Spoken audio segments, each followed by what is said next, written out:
આ 5 રાશિના જાતકોને 2026માં સફળ થવા માટે આ ઉપાય જરૂરથી કરવો જોઈએ. કયો? તો ચાલો જણાવી દઉં.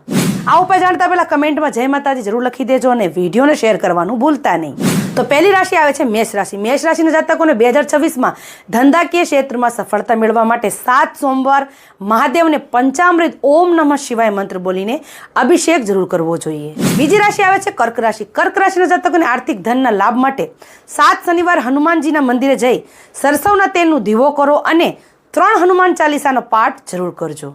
ત્રીજી રાશિ આવે છે સિંહ રાશિ. સિંહ રાશિના જાતકોને 2026માં દરેક સપના પૂર્ણ કરવા માટે 12 રવિવાર સવારમાં વહેલા ઉઠી સૂર્યદેવને અર્ધ આપી ઓમ રીમ સૂર્યાય નમઃ આ મંત્રના જાપ 108 વખત જરૂર કરવા જોઈએ. અને જો સૂર્યની ઉપાસના કરી અર્ઘ્ય આપી શકો તો વધારે સારું. ચોથી રાશિ આવે છે કન્યા રાશિ. કન્યા રાશિના જાતકો 2026ને સફળ બનાવવા માટે, ઉન્નતિ અને પ્રગતિશીલ બનાવવા માટે તમારે બુધવારના દિવસે કિન્નરને એક લીલા કલરની સાડીનું દાન કરવું જોઈએ. અને 5મી રાશિ ધન રાશિના જાતકોને ગુરુવારના દિવસે કોઈ પણ અંધ વ્યક્તિ હોય અથવા તો ગરીબ વ્યક્તિ હોય એમને 7 ગુરુવાર સુધી પીળા કલરની કોઈ પણ વસ્તુનું દાન કરવું જોઈએ અથવા તો પીળા કલરની વસ્તુ ગરીબ લોકોને ખવડાવવી જોઈએ. આટલું કરવાથી આ 5 રાશિના જાતકોને 2026માં એમના દરેક સપના પૂર્ણ કરવા માટે કોઈ રોકી નહીં શકે. તો આ ઉપાય જરૂરથી કરી લેજો અને વિડીયોને શેર કરવાનું ભૂલતા નહીં. અને અંતે જય માતાજી જરૂર લખી દેજો.